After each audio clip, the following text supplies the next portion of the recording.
Good morning, good afternoon, good evening, everyone in CalJam land. Another exciting pre-CalJam podcast with a great friend of mine. But let's give it up for Standard Process, who is a big sponsor of CalJam and also helps the chiropractic profession. Let's give it up for James Chestnut. Jimmy, you gonna say hi? Hello, everybody. I didn't know if I was supposed to give it up for myself or what happened. You could just say hi. You used to say hi to everybody. And I also want to say that I know you get a little bit choked up about it, but you're one of my main influences in life, and I'm sorry, but I've really always loved you from the minute I first saw you in Costa Mesa at one of your wellness programs, and I've been a huge fan ever since, and that's why you've pretty much been on the stage every time since the beginning, so just give it up for you. Billy, you're in the inner circle, man. You came up and hung out with family. Yeah, we went up. I hung up. You invited me to come up to BC, and I said, "Shit, let's go." And you took me out on your boat, and that was just like just an amazing day where we got to connect with nature and see how beautiful that land is up there. Water's a little cold. I want to come up and surf that one spot up there. What's that spot called again? Tofino. Yeah, Tofino. Yeah, it's beautiful.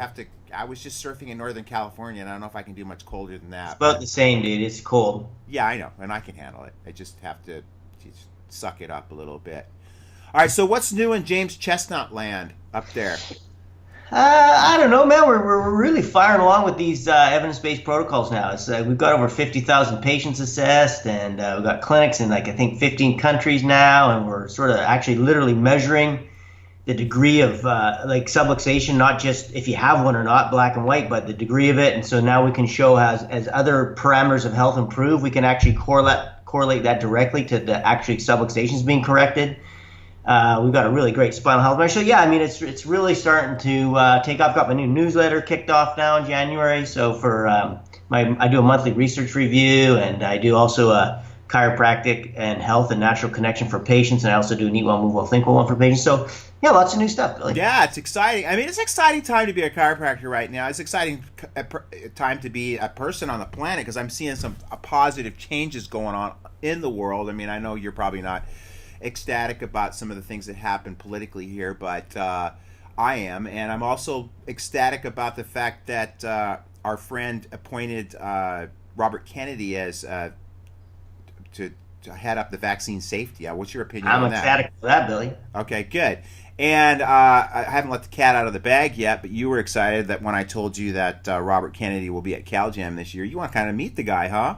Dude, I'm telling you, I'm a tremendous fan of Robert Kennedy Sr. He's one of my heroes, for sure. So I was just saying, he gave an incredible speech in Kansas City. Actually, I've got a large quote of it in my new book coming out, and he did, the guy went and traveled down to the southern United States and fought for human rights, and he's a hero, man, in my opinion. All right, so cool, I'm really cool. And what's the it. quote that you have in your book about him?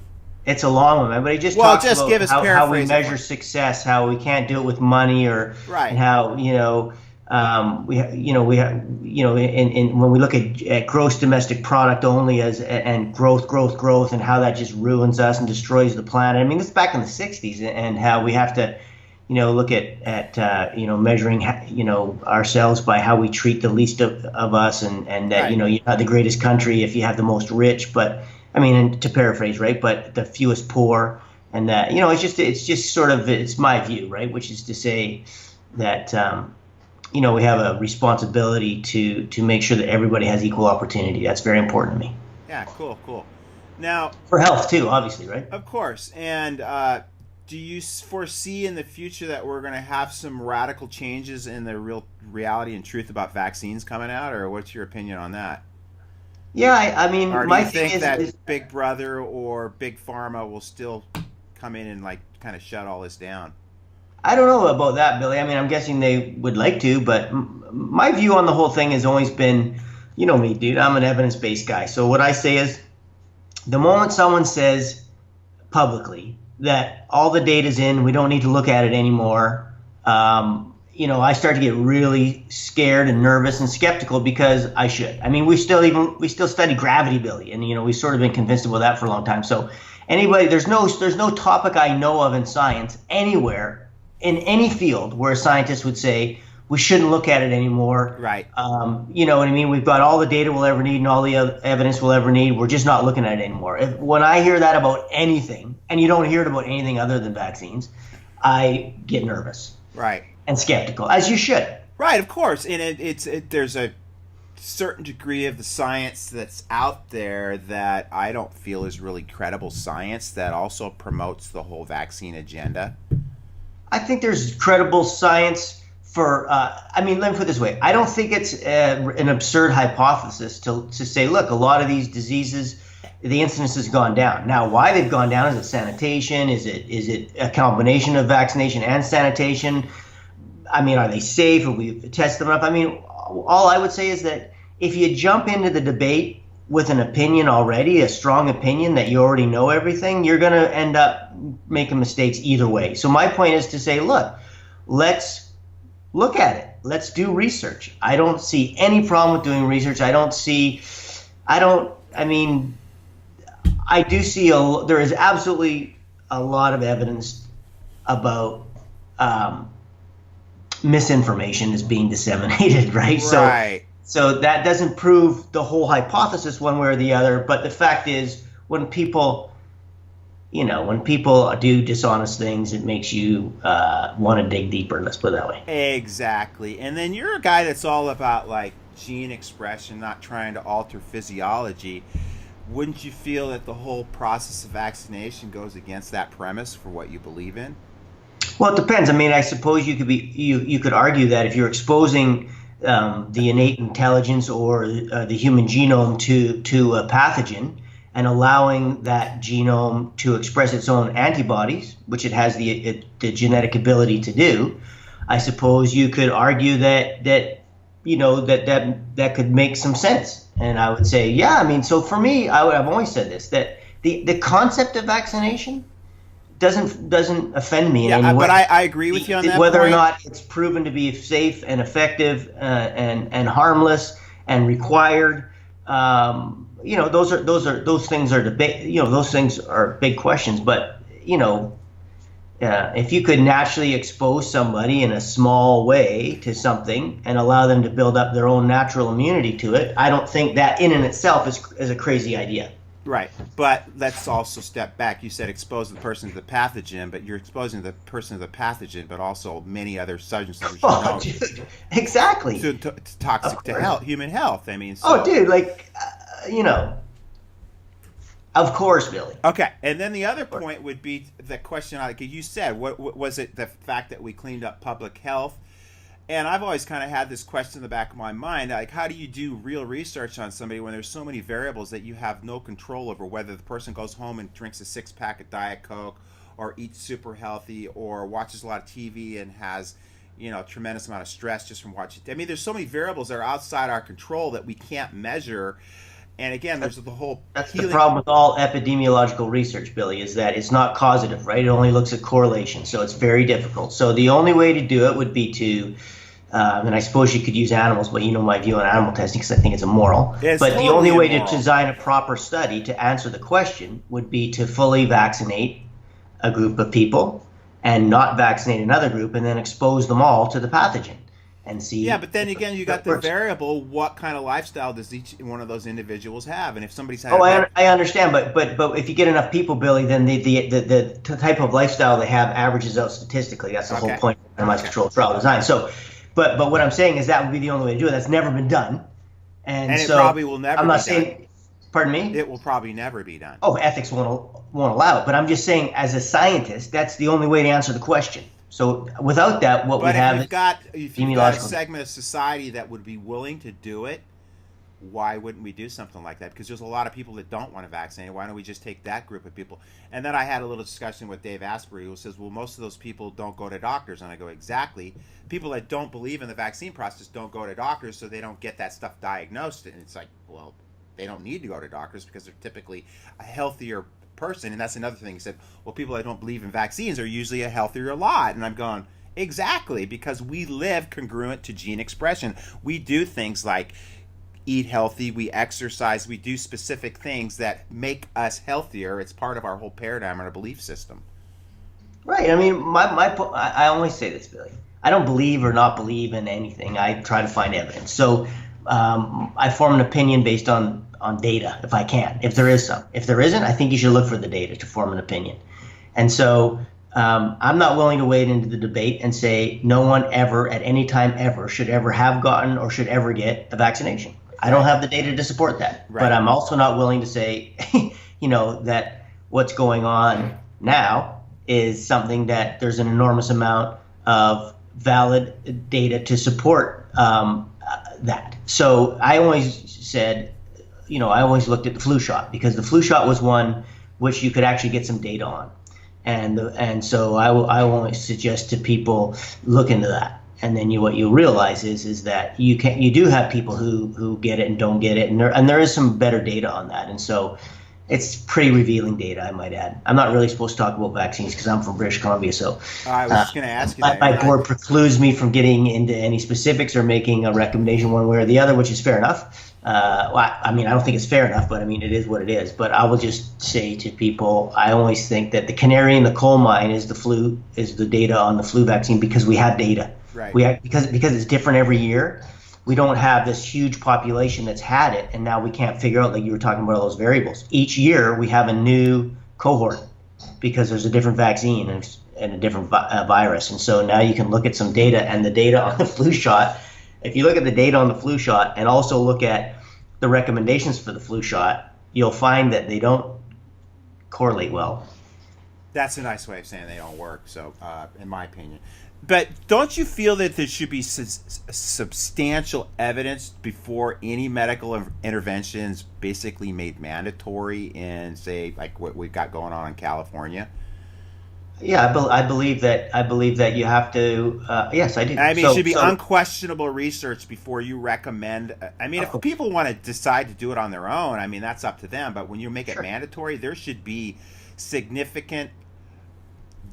No questions asked. It should be proved beyond a shadow of doubt that there's efficacy there, and there should also. Really, I wouldn't vote to make chiropractic mandatory for. You know what I mean? Right, of course. It doesn't make. I think it should be mandatory for certain things, the first line of care, because obviously it's the most evidence-based and cost-effective and safe for some things. So in other words, if you have those certain cohorts, clearly that should be. But no, I don't agree. I totally agree that there should be nothing that should be forced upon any citizen of any country without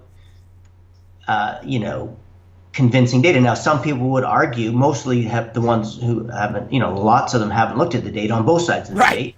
Would say, oh, it should never be done, or it should always be done. And the people who believe that it should be mandated obviously actually believe there's convincing data. I'm sure they believe that, some, and the ones disseminating maybe from the top or have other interests. But so the question to me is then, well, let's just answer it. Let's just look into it. But if you refuse to look into it, then how can you ever convince anybody? If you just convince people with fear and enforcement and those things, that's really not going to satisfy anybody. Why not just say, look, let's put it all out there. Right. Let's look into it. Let's hire a group of independent people and the best scientists in the world, and let's have them look at the data. I'm good with that. All right, so let's shift gears to keep you out of hot water with your board there in Canada. I kind of brought this up to you a little earlier. What is your opinion on the medical efficacy of CBDs and marijuana? I don't have enough, as I said to you. First of all, let me tell you my philosophical opinion. Yeah, let's get your philosophical opinion. Which is that, because I can't give you a scientific one because I don't know enough about it. So my philosophical opinion is anything that can be proven to be effective, and it's not, and safe, or at least as safe or more safe than the horrible alternatives that are available, then I would say you'd have to be it would be immoral not to do it. Right. Period. And what's your opinion? If there's evidence. There's evidence. There's a lot of evidence that's being, and the biggest probably evidence is that now the whole pharmaceutical industry is trying to shut that whole industry down. But that's not evidence for anything. Well, I know. It's just kind of it shows us, what I'm saying. Why would they go to such trouble if it wasn't any efficacy, if the stuff didn't work? Right. It's greed, right. And but it doesn't mean to say it works, but if people believe it works and buy it, they would still probably, I'm not saying that's why, but I'm just saying, like, evidence of greed isn't evidence of efficacy. Right. And You had mentioned earlier that you felt that all drugs should be legalized across the board. I mean, as far as marijuana. 100%. Okay, and why do you feel that? Well, a book that, I mean, I didn't always believe that. Yeah, I mean, I got to get that book. Still, I haven't bought it yet. Chasing the Scream. It changed everything for me because it's basically about chasing the scream. Everybody get it, chasing the scream. It was a book given to me by John and Helen Loveday, actually the folks that chiropractor and his lovely wife who came up from New Zealand and stayed with us not long before you guys were up. And anyway, it just is a historical base, outline of the war on drugs and the places where they've made it legal. It's incredible how crime goes down, how basically people, most of the people get super sick because of the gross additives to these drugs. But anyway, it's a long story, but there's no doubt in my mind that the best way to get rid of the crime, to get rid of the sicknesses that are dealing with it, is to just make it legal. It's pennies for an injection of heroin, pennies. And you can do it in a protected, safe space. These people can hold down jobs. They can get help. They're not selling themselves or stealing to get money for it. They're not having to buy it from criminals. The whole billions of dollars. I mean, why build a wall that costs how much money, which won't work? Make it legal. It's over tomorrow. Right? And we've even seen that even here in California with now that we have legal access for even recreational. You'll see that it's going to typically wipe out the whole black market. I mean, you don't have to go to where you. Of course, and it'll make it. Then it's what you're getting. It's not you know what I mean. You take away the criminal element of it, take away the stigma and the criminality of it. Dude, how many people in the United States are put into for-profit prisons every year for smoking marijuana? Right. It's ridiculous. Give me a break. Right. It's an industry, man. And it's also, I mean, I've always looked at it. I used to have this conversation with my mom all the time because she was always, at the time, anti-marijuana. Because as us growing up kids, we obviously utilized it on a regular basis, being surfers and 18-year-olds and musicians. But I always had the argument, well, why is alcohol legal and pot illegal? And to me, alcohol was a more devastating chemical, more life-destructive. Yeah, causes more deaths, causes more violence. Right. Now, I don't do either, but what I'm saying is that my point is that if you're going to give people the freedom to, and by the way, just you don't drink beer anymore? Well, I mean, I don't get drunk, right? I mean, I might have a beer, but I mean, no one wants to see me drunk, Billy. Anyway. But just think of prohibition, right? Right. And when you think of prohibition, what do you think of? An enormous increase in crime. Because prohibition didn't stop people from drinking. And so what it did was it made Al Capone. And all the violence and the machine guns and all the murders and all the crime that came with prohibition, nobody blamed that on alcohol. They blamed it on prohibition. Right. But when you have all this crime and stuff and murders and gangs around drugs, they blame drugs, not the prohibition of drugs. It's not logical. It's not a rational, logical approach to it. It just doesn't hold up to logical scrutiny. It makes no sense whatsoever. So what are you bringing to Cal Jam this year? I mean, we haven't really even talked about. I was going to ask for that, Billy. Because I'm on the Saturday. I just kind of looking at it. It looks to me like Saturday's kind of the public day. That's good, because I think there's not a better person, in my opinion, that can really translate our chiropractic story to the general public. Well, that's what I was going to think. I was going to ask you, because I was really kind of going to do some. I wanted to kind of talk, specifically about the benefits of chiropractic, to chiropractors. But what I think I'll do is, because I'm on the Saturdays, I'll basically just do like a really great explanation, like a health talk, chiropractic talk for the public and chiropractors, so that I think that. What do you think? I think it's great. And in fact, that's what I've tried to get you to do every year. But you did a great job last year. Basically, you talked about how the whole system, I think if I remember correctly, that, we have a drug-based system. Isn't that what did you talk about? No. Last year I talked about the evidence. Remember there was those people in Australia, Friends of Science and Medicine, they try to say all that. They trying to get chiropractors out of schools because they said it wasn't evidence-based and all that. And then basically what you said is the drugs aren't evidence-based, a lot of what they... Well, I mean, yeah, obviously, right? Let's look at what's available for people who suffer with spinal health problems. You can get drugs, surgery, or physiotherapy, none of which are evidence-based or effective, and all of which are expensive and harmful, both in terms of economic and human costs. Or you have chiropractic. Right. Right. But, some people still try to argue that chiropractic is not evidence-based. Well, that's just a lie. Now, back to the vaccine thing. Well, let's not talk about the vaccine. Let's No, go to. let's I talk know. But I still get this a lot too from chiropractors, and I know how you feel about it to some degree.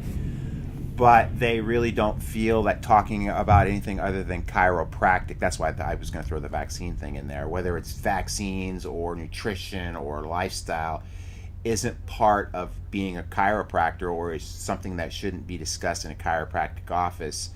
To me, that seems kind of, we go back to D.D. Palmer and the 3 T's, the traumas, the toxins, and the thoughts. I mean, right there, our philosophy talks about it. But also, I think we live in a different world than when, our early chiropractic founding philosophies were grounded. So I think we have a different animal that we're dealing with in the world, whereas, you got most people in a pro-inflammatory state. They're exposed to huge amounts of toxins on a daily basis. I know you're not big on cleansing either, unless you do it through diet, right? Eating lifestyle. If you live a clean lifestyle, your ecosystem will clean up. We don't do cleanses in polluted environments. We stop polluting them, and we know that they come back. So that, to me, a cleanse is living normally. Right, but you're going to be exposed to toxins every day just by the nature of. Sure, you are. Of course, you are. Right. And the only way, and the best way to deal with those toxins is to make sure that you live a healthy lifestyle. Right. And your body has the ability to kind of detoxify on its own. Unless some amazing evidence comes out about some kind of detox, which there isn't any right now that have any great evidence. And so when they do, I'll use it. Until they do, I'll just basically do what nature does, which is allow the body to cleanse itself like any ecosystem does. Even Chernobyl is basically a great ecosystem now, honestly. So, yeah, nature cleans itself, man. Okay, but what's your your opinion on? I mean, chiropractic should stick to chiropractic and not really step outside. Well, here's what I think.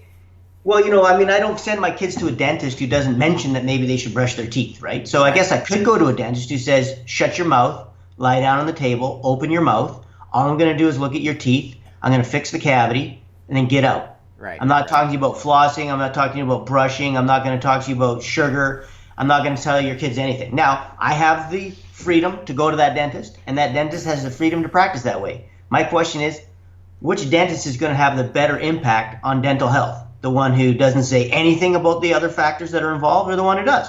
And so for me, I know what I'm picking. Now, philosophically or rationally, I guess there's 2 kind of ways to look at this. One is, what is the scope of practice of chiropractic? How is chiropractic defined? I could care less what D.D. Palmer and B.J. Palmer said in terms of the fact that they're not messiahs to me. There's a lot of good things they said that are really smart, and I follow them because they were really smart and accurate. But I don't live in chiropractic's not a religion to me. I don't have a messiah, right?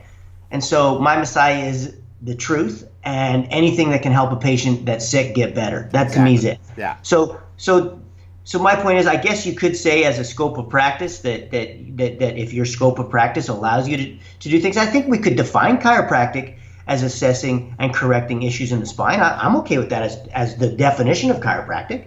And so if you want to just do that, but I would say to you that obviously, dentistry deals with the teeth. But again, I'm just going to come back to the idea of why on earth wouldn't you let somebody know about things that they could do or avoid doing that would help them have a healthier spine and have less issues with their spine? And we know for sure that lifestyle has a huge impact on your overall health and, of course, your spinal health. So I just don't understand why you wouldn't do it.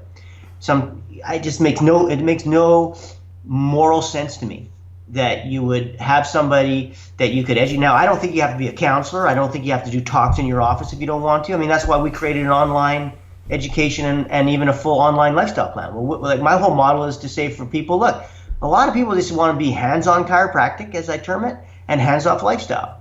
So I think that makes sense because you're busy in practice. That's really what your practice is based on. That's really what generates most of your ability to pay your bills and do all the other stuff. But why wouldn't you mention other things? Why wouldn't you refer somebody to someone to a service that's online, they're going to get evidence-based information and not get a million different things recommended to them like they do at the health food store or whatever else. You know, if you got this diagnosis, you need this natural thing. I mean, you know what happens when they even go to something like that, dude. It's no different than big pharma, right? Right. So you know, my point is, why wouldn't you want people to learn about things that are evidence-based, that are based on essential nutrients that are providing their genome or their innate intelligence what it needs to express health and what to avoid. And if they want to get some online lifestyle education and actually follow a program, they can. You don't have to do anything. Right. I mean, I can see that view, right? Which is why we created it, which is some people want to be hands-on chiro, hands-off lifestyle. But to ignore the topic altogether and pretend it's based on some kind of principle, that somehow being loyal to some kind of principle is more important than being loyal to the patient, the principle of getting patients who are sick and getting them well and keeping them well. That to me is repugnant. Right. Repugnant. That's a great word. And so, and the idea of saying, well, you can build a bigger practice if you don't do anything else. Well, I'd say is wrong. You know, wrong. I've people using our protocols, they're seeing an enormous number of people per week. And those people are also getting lifestyle advice. It's not taking them any more time per patient. It's, you know what I mean? Anyway, you get it. So I don't see any logical argument which would make me agree with that stance. But I do agree with the idea that some people says, you know what, I don't know a lot about lifestyle. Sure. I don't know a lot about that stuff, so I want to adjust, and that's what I'm going to do. But I'm going to at least let my people know that they can go get information here. Perfect. Right, and it's good information. Yeah. And so I mean, that seems fine to me. Okay, and you just said you had a nail on the head, keeping people well. When do you think, and do you think it will ever be something we'll see in our lifetime when people recognize chiropractic for a part of their health care regime as far as preventing disease? I mean, we've got enough research with the biophysics to prevent spinal decay. We've got where you at with keeping people out of sympathetic by keeping them adjusted? Well, we don't have enough evidence yet to say that we can do that. So at this point, for me, it's an intelligent elective care choice. So you don't feel we have enough evidence to support that we can prevent spinal degeneration? No, not yet. We're moving in that direction, but I think to definitively say, look, if you get regular chiropractic care, you're going to prevent degeneration. I don't think we're there yet. I think that we could say that there are some things you could do to keep a curve. You know, we've done some pretty interesting things with that, and some of that stuff can be done at home, obviously, look at the study out of Egypt with biophysics and stuff. So here's what I would say. I would say that we have evidence that chiropractic is a phenomenal intervention when you have a spinal problem, that maintenance chiropractic care, you know, if you look at that Senate study, the one I actually did my research review on this month in January, is very good. There's some really kind of interesting information to say, look, getting regular care for that first year really makes a difference compared to people who don't get regular care, you know, even beyond the resolution of symptoms. Harrison talked about that years ago in GMPT. I think that's great. Now, at the point of using it for prevention, though, I think there's a lot of basic science information. There's a lot of stuff that you could logically recommend that, but I think at this point would be elective care, and I don't have any issue with that. And I think patients are going to end up electing or choosing anyway. But I don't think we have a definitive data yet to say absolutely, if you get regular chiropractic care, you're going to prevent A, B, C, or D. I think, and again, that's a tough call to make, because you know that's really difficult. That takes a lot of money, it takes a lot of patience, it takes time. You've got to have a long duration study to do that. Believe me, I've been trying to get such a study going for a long time. I've asked anyone you can imagine who could do it. I've put money in, I've raised money for groups, research groups. I've done everything I can to get that study going, Billy, and it's never been done. Yeah. Cite the study that's been done. Long-term chiropractic care prevented A, B, C, or D. Cite the study. Aren't you kind of doing that with some of the research that you're doing with all the data you're trying to accumulate right now? Yeah, but we're only 1 year in, right? So so again, you're going to have to make sure that these people get tested every year to get the biomarker. So it's a difficult task, right? It's one which we should do. But the truth is, Billy, if I ask you to cite the study that says 10 years of chiropractic care, you know, or 20 years of chiropractic care compared to not 20 years of chiropractic care, here's the data. We don't have it, right? No, we don't. No, I right. know that. We need it. Why aren't we doing it? I don't get it. Right. Because I think the results will be phenomenal, especially if you look at the allostatic model. It comes down to finance. It's a financial reason. I mean, I think it comes down to will too. I mean, I think that it comes down to will. I think Yeah. the finances can be done. Well, I mean, Most chiropractors you're would willing either. to do the study, aren't you? To some degree. I mean, What's that? aren't you willing to do the study to some degree Well, with I'm what you're willing to doing? help design it. I don't know if but yeah, I have been willing, Billy. I've sat down. I mean, I've spent a lot of my own time and energy to try to get this going. I've even had people tell me they would do it and not do it. So I Well, don't know what I else mean, I can how do do. you coordinate something? Who do you talk to? I mean, do you talk to a college, or how do you? I mean, I have. I've talked to colleges. Talked to foundations. In fact, remember that? Remember? Oh, why can't I think of her name right now? But she was doing her PhD in Arizona. She came to the certification classes in down at your clinic when I taught it down there. Remember, she got super keen. She was looking at biomarkers, salivary biomarkers. yeah, I can't remember her name. Anyway, we were actually starting to work on an NIH grant, but then she lost her position at that she was really keen on. She had Bruce McEwen on board, going to help us with the grant. Like, I mean, I'm trying, Billy, but I'm just honest, right? So what I like to say is, look, it makes total logical sense to have elective care, right? Either to maintain what you've got and to prevent something in the future. It makes sense to me that a moving, healthy spine and the neuromuscular stuff and what it does in terms of sympathetic, I mean, I can, me, dude, I can explain it very well. Right. But what I can't say, I can explain why the study should be done. I could explain why the hypothesis that it would be beneficial and preventative makes total scientific and biological sense. What I can't do is cite a study that says it has been done. Right, obviously. Right? So therefore, for me, then, that's elective. That means you explain to people and you let them make the option that says, yeah, that makes sense, I'm going to do it. But I wouldn't call it definitive. Right, and then what about, is there any science that shows proper spinal development for children that are properly... Can you cite that study? No, I Billy? can't. I know. Right, exactly. Right. So my point is, again, let's do the work. Right. Because we can't criticize other people for making recommendations that they can't back up, and then make recommendations that we can't back up. Right. You know what I mean? Yeah. Dude, right? So my point is to say we can make recommendations and let them know the recommendations are based on this basic science and this idea, but we don't have any definitive data to say that we've tested it. Right. Right? It's an idea and it makes sense. Would you like to try it? That's moral and ethical. Right. Right? It works. That's not ethical if we don't have any data to say it works. You know what I'm saying? And a few testimonials in your office aren't data. Right. What they are, though, is information that would make it reasonable to make that recommendation. Exactly. But we can't say we got evidence. We don't have evidence, and I wish we did, because then we could probably put a lot of this to rest. We have a lot of evidence for a lot of things, Billy. We just don't have the kind of evidence that you're talking about there yet. But we will never get it if we don't look at it. It's not like we've looked at it and found out our hypotheses are wrong. We just haven't tested them. Right? So Be bold in your hypotheses and very conservative in your claims. There we go. All right, well, I got to get the heck out of here. I got to go do a corporate talk. That's why I got a tie on today. That's good, Billy. Yeah, I try to dress up. I like to represent, but that's just me. Some people don't want to wear ties. I like ties. I like looking sharp, representing. So I'm really excited about that. The beanie is with the tie? Well, no, my head's cold, bro. People always ask me, why do you have a beanie on? Because my friggin' head's cold, dude. My head. I don't have any hair. I'm not gifted with a beautiful head of hair like you, Dr. Chestnut. Look at you, sport. It's starting to turn a little gray, though, huh? It's not a little gray, Billy. Is that the? It's more salt than pepper these days. Is that Tyson's fault, or what's the deal there? Yeah, well, my daughter's a teenager, dude. Yeah, it's get a little. Yeah, it must be tough. I'm thinking of sending her down to your place for a while. Whip her into shape down here. Take her out in the ocean a little bit. Well, I've suddenly become an absolute moron, and since she's turned a certain age, somehow all the sense I once had is gone. So yeah, well, I think It'll hormones and being a teenager probably is part of it. But I'm really excited to have you back again. I mean, I remember barging into your car on your way to the airport that one time and seeing you didn't know who the hell I was. Probably some nutcase that sat in the back that was drooling over your whole talk, just enamored with everything that you were talking about. But I just you've been on the program, I think every year, right? Yeah, except one, Billy. Except for the first year.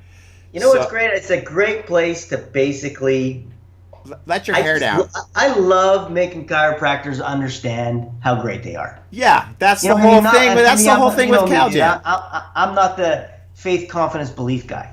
Right. I'm the hard work, evidence, clinical excellence, measure your outcomes kind of guy. But the truth is, chiropractic is so badass. It is. It's so evidence-based in so many ways. We've got more work to do, of course, but it's just like I just like chiropractors to feel really good about what they're doing. Right. And I also like to say, here's the evidence to guide you to what you should do, right? Like It's not okay just to say we're all going to do whatever we want because, we can. I'm going to say, no, if there's a better way to do it and we can find out what a better way is, then we should move in that direction, right? I like evidence. Yeah, and it's good for them to come and get that. I like to say they get that little extra swagger in their walk. I mean, because you've got that up on stage. That's what I love about you. Come out, you got the tood. I love the tood that you can come out and be yourself. Your Billy, how can you be a chiropractor and not have swagger, man? I don't get it, dude. Come on, you don't think I got a little swagger, a little Mick Jagger swagger? I'm just saying, all chiropractors need to have the swagger, right? I know because they do. They don't have the cultural authority, right? So sometimes that robs them of that swagger. That's why evidence is so important. Because once they have the evidence, right, then someone else's ignorant opinion can't remove their swagger. That's why evidence is huge, right? Faith can be challenged, right? You know what I mean? Especially by cultural authority. But you know what can't be, dude? A solid foundation of evidence. Right. And then you build from there, and then you have incredible faith in yourself because you got the evidence, right? I just think it's important. I want chiropractors to feel that. Yeah, and I do too, and that's one of the main reasons I do the event, because chiropractors need to pick up their attitude, and they got to feel good about what they do, and they got to have that confidence to take care of people on a whole higher level, and look at all the research and study the stuff, and be into it for the right reasons. Not Billy, just chiropractors deserve success. They do. There's no question about it. And they do. The other thing I like about Cal Gym is it's a celebration, and it's a love fest, and this year's the love tour, and it's a good. I wish you would come to the party sometime and bring your family, but we'll talk maybe down in the future. You can do those kinds of things. But I just want to send my love to you. Big tree hugging Dr. Billy D's, giving you a big Cal Gym hug and thanking you for being involved in the program. And hey, I'm proud of you, Billy. You've done a good. You've built something amazing. Good for you, man. Well, I remember when you first were starting, brother. I was there in the grassroots. It was, As I say, when I was shitting bricks, I still shit bricks a little bit. But of course, dude. You're trying to organize chiropractors. That's not easy. Yeah, it is a tough one, herding cats. All right, well, it's 11:15. I gotta go. I think I'm talking about ergonomics today. That's going to be exciting, but we'll turn that into a chiropractic talk. This the one, Billy? What's this one? That's hang loose, bro. Hang loose. Which one did I just do? You were doing this one or something. Oh, peace. That's peace and love. Yeah. Okay. Right. Hang loose, Billy. I'm sure I can turn ergonomics into a chiropractic talk somehow. Hey, when you coming up? When you coming back up? We'll figure out when the waves are good at the El Torno. What's it called? Tofino. Tofino. Okay. They're good all the time, Billy. What's that? You don't want to come in winter, do you? No. I want to come when it's warm. At least warmer. August. Okay, I'll come in August then. I have some free time in August. Sounds great. All right, love you, bro. Okay, brother. Right, Take care. Give my regards to Tyson. Hard to say. That's hard to say. I don't say love a lot, Billy. I know, it's okay. To my wife and kids, obviously. But yeah, you don't have to say it to me. I get it. It doesn't flow. I know, but you know me. I'm a lovey-dovey. Billy? All right, here, I'll shake your hand, but I'm going to give you a big hug, too, even though you don't like it. I will give you a kiss, though, like I give you. Here's my hug stance, Billy. Yeah, exactly. And, Jill and I can kiss once in a while, so you're not He's French, dude. Well, you're French-Canadian, too, aren't you? No, dude, I'm Canadian. I'm not French-Canadian. What's your background? From Canada, I'm from the West Coast, obviously, but no, I'm European, British. No, you're British, so you got that kind of like tough edge on you. All right, I'm signing off, bro. I got to get the hell out of here. I love you, man. Okay.